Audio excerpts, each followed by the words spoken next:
அட நம்ம universal champion இருக்கு பாத்தீங்களா? 2016ல வந்துட்டு WWE சாம்பியன் ஸ்மாக்டவுனுக்கு போகும்போது ரால வந்துட்டு வேர்ல்டு டைட்டில் இல்லைன்னு சொல்லிட்டு இருக்கும்போது அப்போதான் யூனிவர்சல் சாம்பியனை இன்ட்ரோடியூஸ் பண்ணாங்க. அந்த யூனிவர்சல் சாம்பியன் இப்போ WWE இருந்து ரிட்டையர் ஆயிடுச்சுங்க. என்ன அப்படின்னு சொல்லிட்டு நீங்க கேட்பீங்க. கண்டிப்பா இதுதான் உண்மை.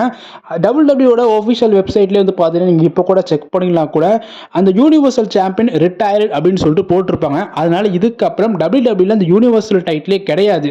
அது வந்து அவ்வளோதான், இதுக்கப்புறம் வராது. அது வந்துட்டு என்னதான் WWE இப்போ புதிய டைட்டில் சேஞ்ச் பண்ணாலும் இல்லை புதிய ஒரு வேர்ல்டு டைட்டில் எடுத்துகிட்டு வந்தால் கூட யூனிவர்சல் சாம்பியன் திரும்ப வராது. இது ரிட்டையர், அவ்வளவுதான், ஓவர் அப்படின்னு சொல்லிட்டு WWE வந்துட்டு அவங்களோட ஒஃபிஷியல் வெப்சைட்டில் இப்போவே அப்லோட் பண்ணிட்டாங்க. அண்ட் அந்த ஒரு சாம்பியன்ஷிப் இப்போது ரிட்டையர் ஆகிடுச்சு. ஸோ கண்டிப்பாக நிறைய பேருக்கு நிறைய எமோஷன்ஸ் இருக்கும் இந்த ஒரு சாம்பியன்ஷிப் மேலே. ஆனால் நிறைய பேருக்கு வந்து பார்த்தீங்கன்னா என்ன நினைக்கிறாங்கன்னா WWE சாம்பியனை விட யூனிவர்சல் சாம்பியன் தான் பெஸ்ட்டுன்னு சொல்லிட்டு ஒரு காலத்தில் எல்லாருமே பாதி பேர் நம்பினாங்க. நானும் ஒரு காலத்தில் அப்படி தான் இருந்தேன். பட் அதுக்கெலாம் முன்னாடி வந்து பார்த்தீங்கன்னா அப்போ தான் தெரிஞ்சிச்சு இதுக்கு ஏன் இவ்வளோ இம்பார்ட்டன்ஸ் கொடுக்குறாங்க, ஏன் பெரிய பெரிய ரெஸ்லர் மட்டும்தான் இந்த ஒரு சாம்பியன்ஷிப்பை மோத வைக்கிறாங்க. அவங்க கையில் இருக்கிற எல்லாமே பெரிய ஸ்டார் தான். உதாரணத்துக்கு Brock Lesnar, Goldberg, Roman Reigns, Kevin Owens, so பெரிய பெரிய ஸ்டாரில் வந்து பார்த்தீங்கன்னா இந்த ஒரு சாம்பியன்ஷிப்பை வச்சுருப்பாங்க. ஸோ பார்க்குறதுக்கு யூனிக்காக ரெட் கலரில் அப்படியே அழகாக இருக்கும். அதுக்கப்புறம் ஸ்மாக்டவுனில் வந்துட்டு நம்ம கோல்ட்பெர்க் எடுத்துகிட்டு வந்ததுக்கப்புறம் ப்ளூ கலரில் மாறிடுச்சு 2019 2020 ஆமாம். ஃபீல்டு பிரேவ் ஆகிட்ட ஒரு சவுதி அரேபியா ஈவெண்ட்டில் பீட் பண்ணதுக்கப்புறமா ப்ளூ கலரில் மாறிடுச்சு. அதுக்கப்புறம் ரெஸ்ட் ஆஃப் த ஹிஸ்ட்ரி தான். ரோமன் ரெயின்ஸ் வந்து உள்ளே வந்தார், பிரான் ஸ்ட்ரோமர், ஃபீல்டு, அதுக்கப்புறம் ஒரு ட்ரிபிள் த்ரெட்டை பீட் பண்ணி சாம்பியன் ஆகி ஒரு சாதனையாக படித்தார். அதுக்கப்புறம் ரெண்டுமே அந்த சாம்பியன்ஷிப்பை வந்துட்டு ரெஸ்லமீனியாவில் நடந்து சாம்பியன் வர்சஸ் சாம்பியன், பிராக் Lesnar versus Roman Reigns, WWE champion versus universe champion, அப்புறம் சாம்பியன்ஷிப்பை யூனிஃபை பண்ணி அன்டிஸ்பியூட்டட் சாம்பியனாக இருந்தது.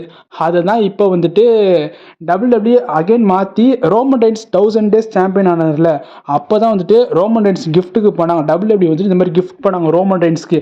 கங்க்ராச்சுலேஷன் ரோமன் ரெயின்ஸ், 1000 நாட்கள் சாம்பியனாக இருந்தீங்க, உங்களுக்கு இந்த சாம்பியனை தரேன்னு சொல்லிட்டு. ஸோ அந்த ஒரு சாம்பியன் தான் இப்போ கரண்ட்டாக நம்மளோட ஜான் சீனா கிட்ட இருக்குது. ஸோ இதுதாங்க நிறைய பேருக்கு அந்த ஒரு யூனிவர்சல் சாம்பியன் நிறைய பேருக்கு எமோஷன் தான். ஸோ நிறைய பேர் ரொம்ப நாட்கள் அந்த சாம்பியனை வச்சுருந்தாங்க. குறிப்பாக பிராக் லெஸ்னராக இருக்கட்டும், ரோமன் ரெயின்ஸாக இருக்கட்டும், செத் ரோலன்ஸாக இருக்கட்டும், நிறைய நல்ல நல்ல மேட்சஸ் இருந்தது. ஸோ அதனால் இதுக்கப்புறமும் கூட யூனிவர்சல் சாம்பியன் WWE பார்க்க முடியாது, அது கொண்டு வர முடியாது, அது வேறு விஷயம்.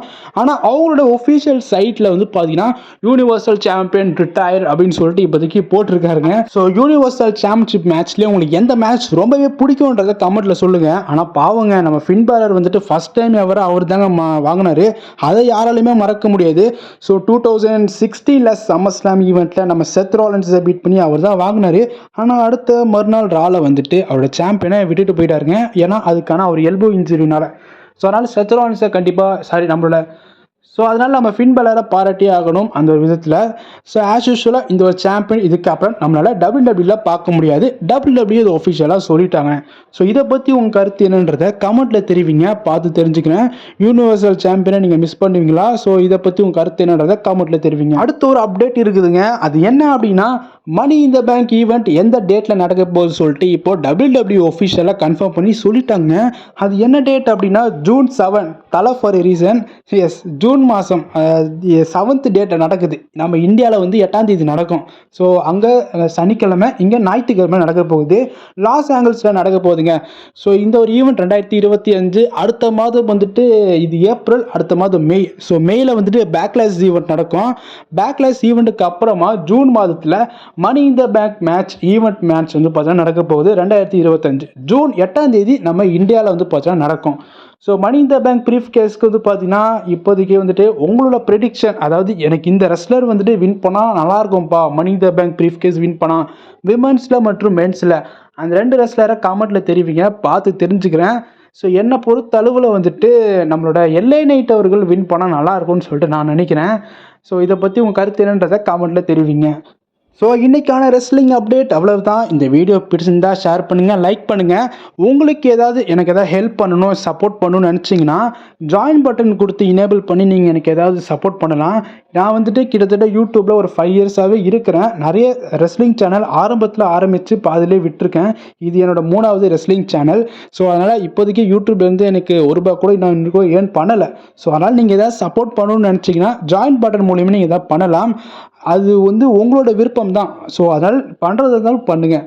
ரொம்பவே தேங்க்ஸ். நம்ம அடுத்த வீடியோவில் நான் உங்களை சந்திக்கிறேன். டாடா பாபாய்.